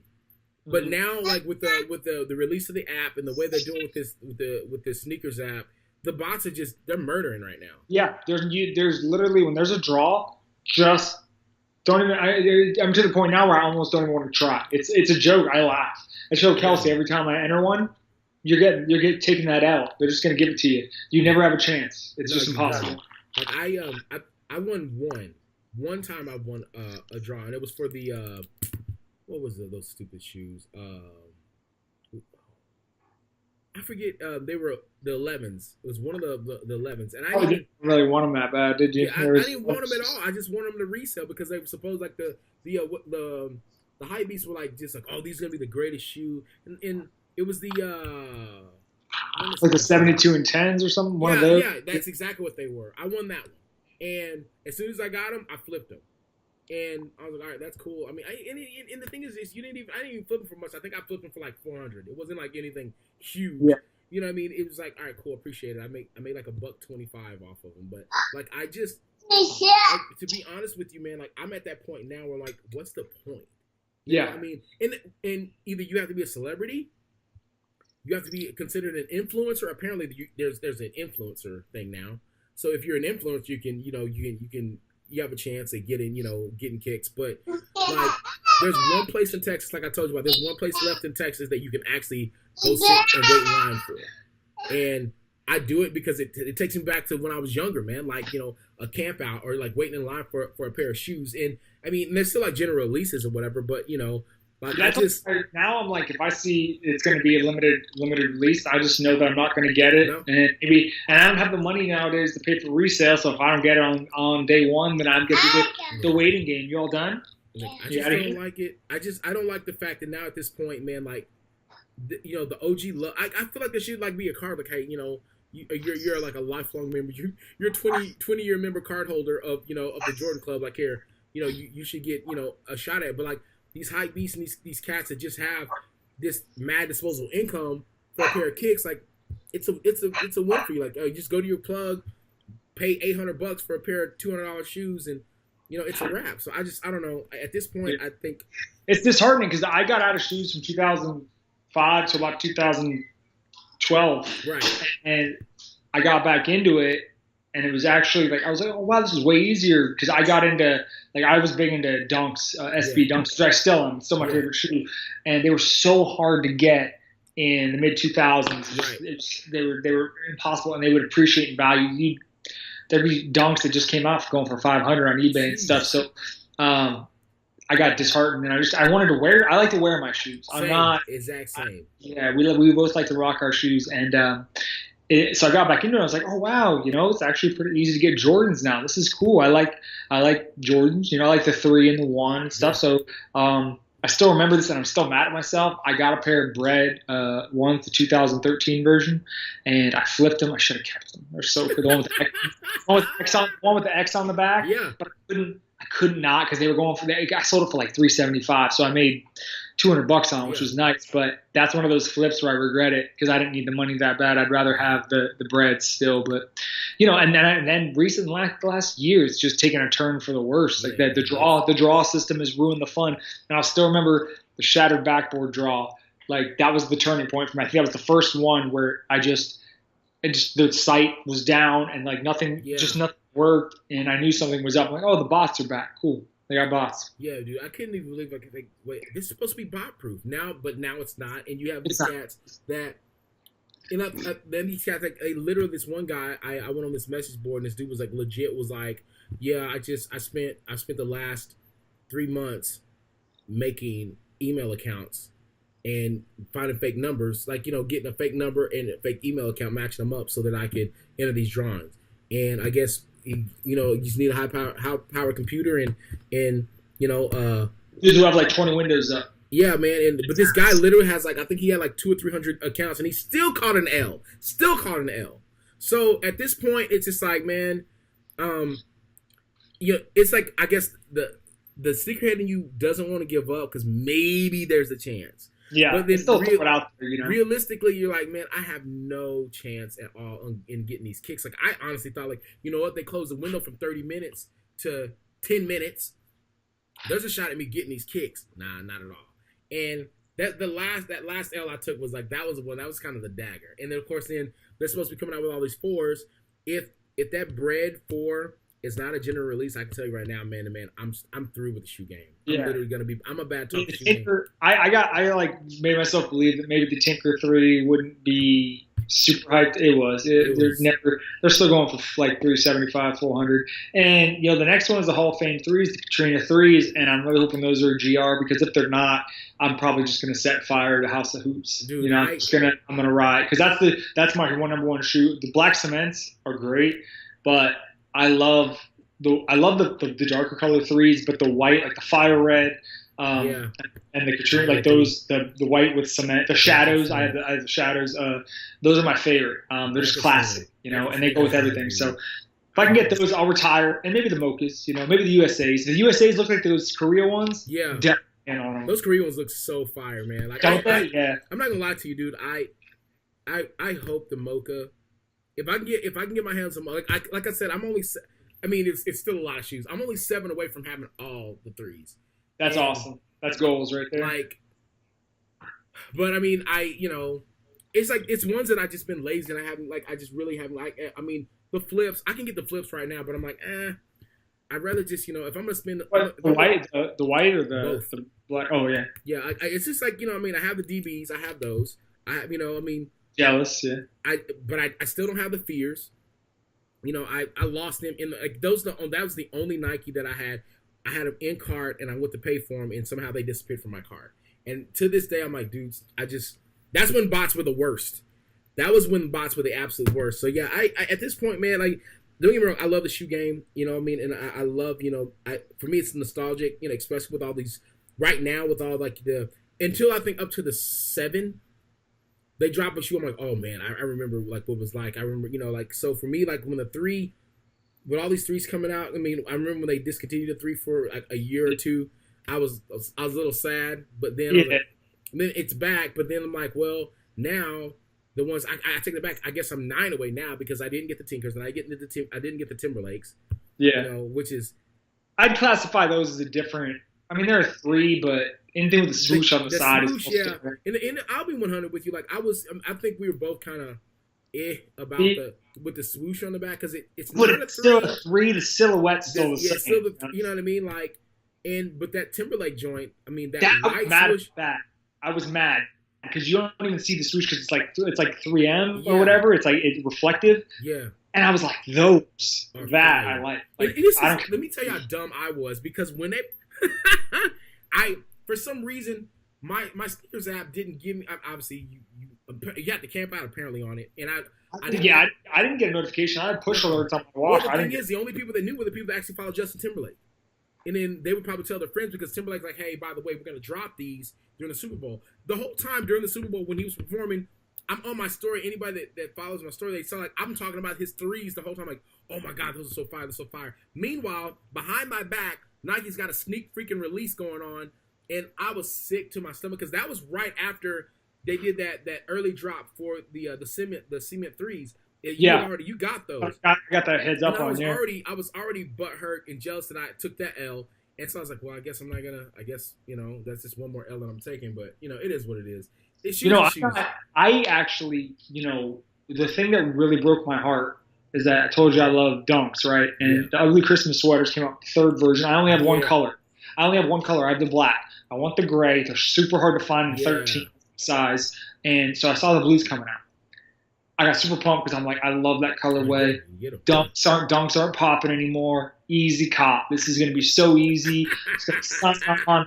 Booyah. I don't even want the special packaging. I just want the general release version. There wasn't a draw. It was just you click on the thing and you're waiting in line. I clicked on it. I was waiting. I was just sitting. I was in the gym. I was just waiting for that alert on my phone. Oh, it's the PayPal notification comes through. You're like, oh, cool. And I got, sorry, this item is sold out in your size. And I was like, what? A dunk? Since when did dunks sell? Dunks do not sell out anymore. But Hype Beast got in there before me with the bots. They got their pair to sell for 300 plus on eBay. And the guy that wants to wear the shoes. Now look, I flipped a shoe. You flipped a shoe. Oh, yeah. We're not innocent. But at the same time, that's like you can't do it for if that's your quote unquote job.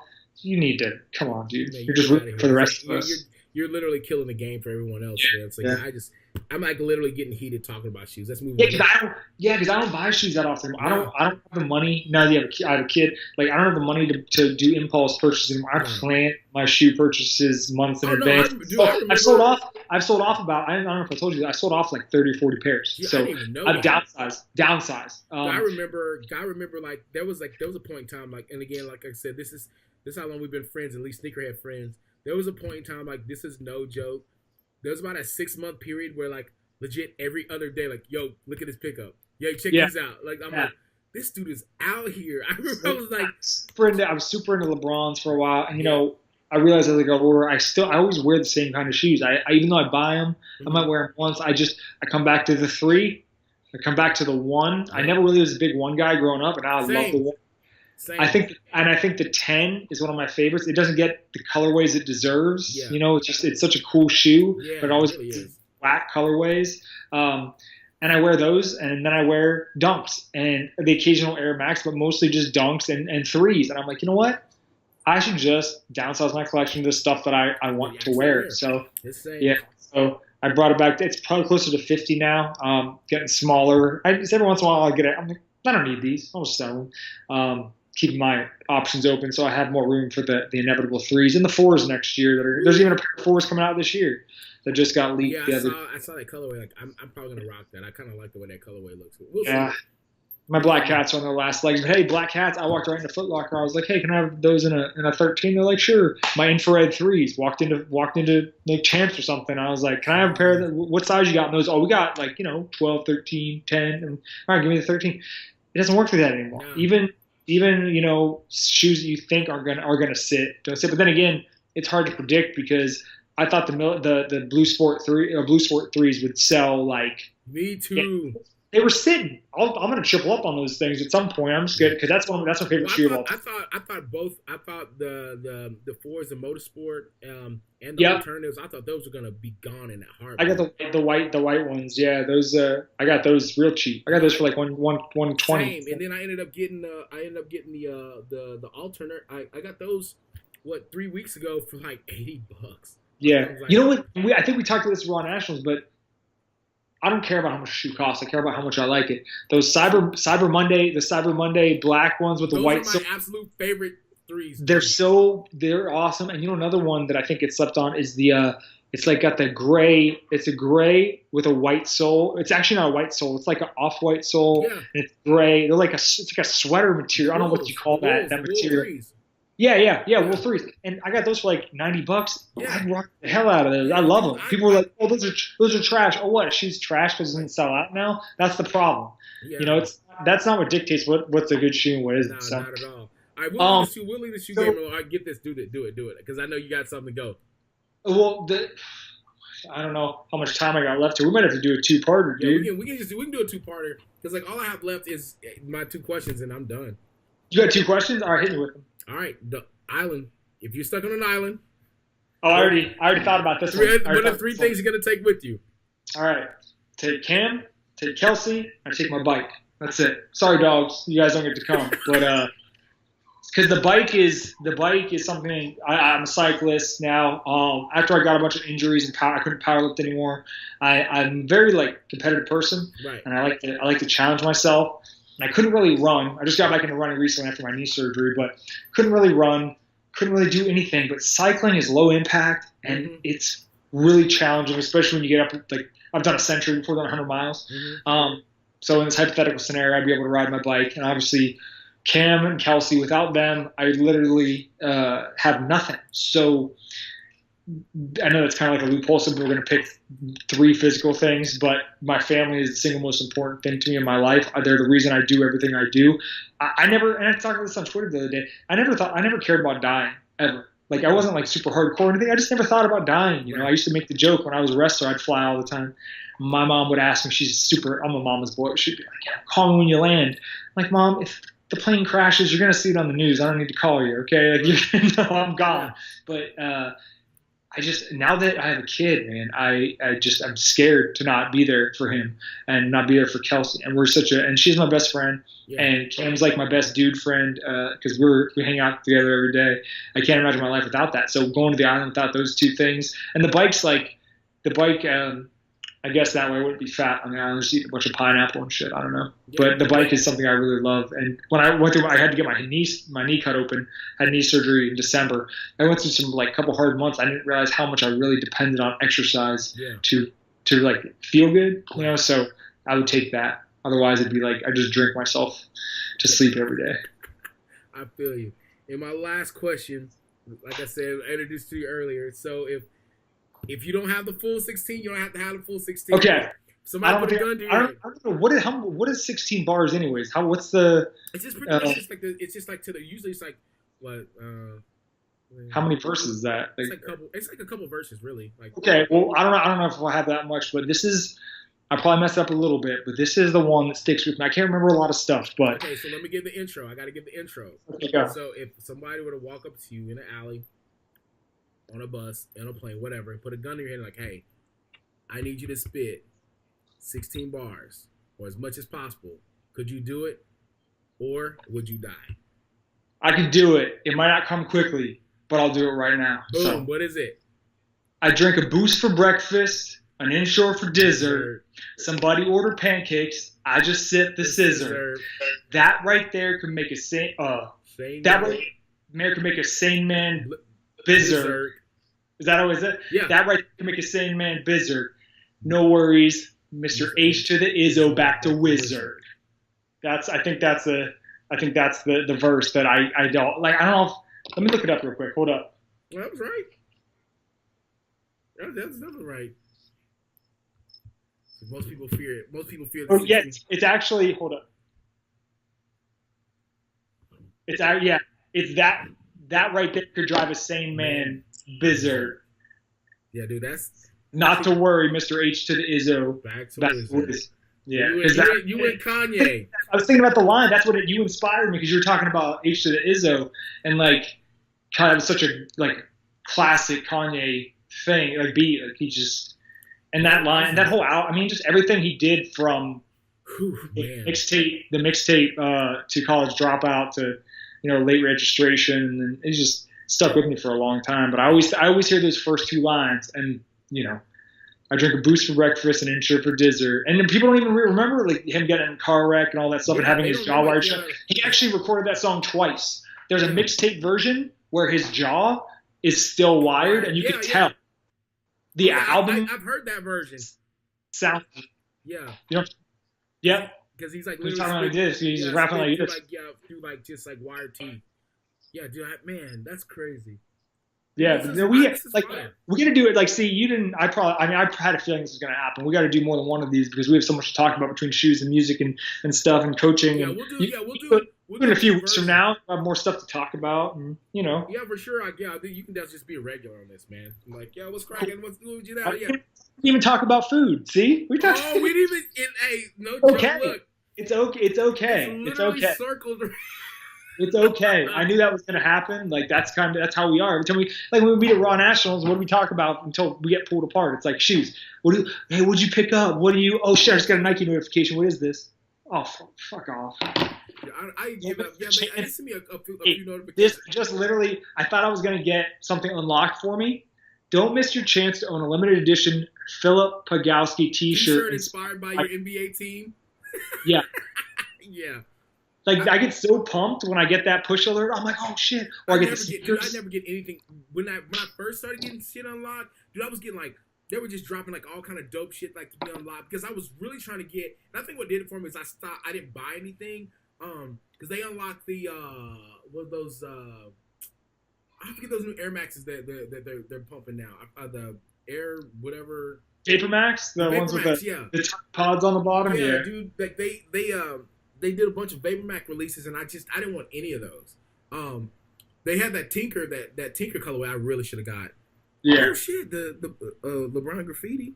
Okay, but yeah, man. But I'll let you go, bro. I like I said, I really appreciate it. I think people are gonna really like this, and this is hilarious. I think we could just have a show together. Dude, we definitely need to just keep chopping these bad boys up. Because I started trying to do a podcast of my own. I realized that I don't have the time for it. I don't have the effort, but I think I'm a really good guest. So people just keep just asking me to do interviews. I'm like, sure, I'll do that. I'm not. Why don't you do your own podcast? I'm like, nah, man, I'm not that kind of guy. I'd rather be just talked to about stuff. Yeah, so. I'm not. I found that I wasn't that consistent, but then I looked around, I was like, wait, I can drop these whenever I feel like it. So I'm just gonna drop them when I feel like it. And I was like, well, I don't necessarily want to go out and just find like just guests on guests on guests. But I was like kind of I'm no joke. I was just kind of looking through like my friends and everybody that I follow. Like, dude, I have some super interesting people. I was gonna say that's exactly what I was gonna say. I was gonna say you have interesting friends. Like, you have I rock with so many, some of the strongest people on earth. Yeah, too. like, I rock with some of the dopest people, man. And then I was like, well, like, what would I talk about? I was like, well, I mean, like I fuck with shoes real heavy. Well, Eric does that, so all right. I really like music. Wait, Eric does. Like, let me hit Eric. Like I literally was just kind of going on like which one of my friends is like I would like. And the thing is like who would I normally talk to anyway, regardless if I had a screen in front of me, you know what I mean? And we always have good convos. So yeah, man, I'm definitely gonna hit you again, man. We'll actually talk about the show. Speaking of which, how can people find you, man? So that, I mean, if they don't already follow you, like it's time for you to hit 100K, bro. All right, my branding is terrible. I'm finishing. I'm done. We're finishing. Okay. My branding is terrible due to a multitude of reasons. My Twitter is Eric is PBIC. My Instagram is Family Food Dude. My YouTube is Chubby Little Bastard. But if you go to my Instagram, just go to Family Food Dude. You can find all my other accounts much easier. That's the mothership. That's the hub. That's the main thing. That's my main form. Obviously I work hard at YouTube. Twitter's kind of just whatever. But YouTube and Instagram I work really hard at. I just broke 10,000 subscribers on YouTube, which I'm really excited about. And because I don't care about YouTube. I don't try hard other than like I just don't edit things. I just kind of chop it up a little bit. I edit out the dead space, and then I post it up. Like yesterday, I posted this review of Cam and Kelsey and I eating ice cream. Cam was acting ridiculous. Like it was terrible. I'm sure watching it, you're just like, wow, this kid's maniac. I wasn't gonna like not post it. That's my real life. So I'm raw. I don't have a very polished delivery in my content, but I think it's fun. So Family Food Dude, that's the spot. If you guys like junk food, who doesn't? Honestly, you're gonna, and that's the thing. I really touch on a lot of things that powerlifters enjoy. So. Yeah. That's what's up, man. Well, like I said, I appreciate you, man. I'm gonna definitely hit you back like soon. We gotta actually talk about Family Food Dude, and you know what I'm saying. I gotta get ready to go to Disney Junior. We're at Disney Junior dance show tonight. Oh snap! Yeah, that's what's up. All right, man. You guys be good, man. Tell Kelsey I said laters and give Cam a hug and kiss for me, man. All right, man. Thanks for having me. All right, later, bro. See you, dude. So I hope you guys enjoyed it. I enjoyed it. I thought it was absolutely amazing. I mean, it is what it is. I love my own brand. I buy my own brand, so it is what it is. Speaking of my own brand, I got the heat on. Obviously, if you want any of this heat, you can easily go to lsmcclain.com, or you can go to mcclain.bigcartel.com, and you can get all of the gear if it's not sold out. I'm not gonna lie, my stuff is hot, so people keep buying it, and I'm not even mad at it. I can say it. Facts, B. Anyways, yeah, if you like the video, if you like the all the stuff that happened, man, like, comment, subscribe if you're on YouTube. Obviously, if you're listening to this on either SoundCloud or on Apple Podcasts, then subscribe, my man, or woman, or kid, or child, whatever. Just do it. Other than that, man, yeah, I'm pretty sure you can reach him. I'll put all the stuff in the descriptions of all of it. You can reach Eric at Family Food Dude as far as IG goes. And man, his, like, he literally has like 5 or 6 different ones, but that's the main one. That's the hub. If you want to find out all of the rest of his social media, it's all gonna be there at Family Food Dude on IG. Other than that, man, I hope you guys had an awesome time listening to it.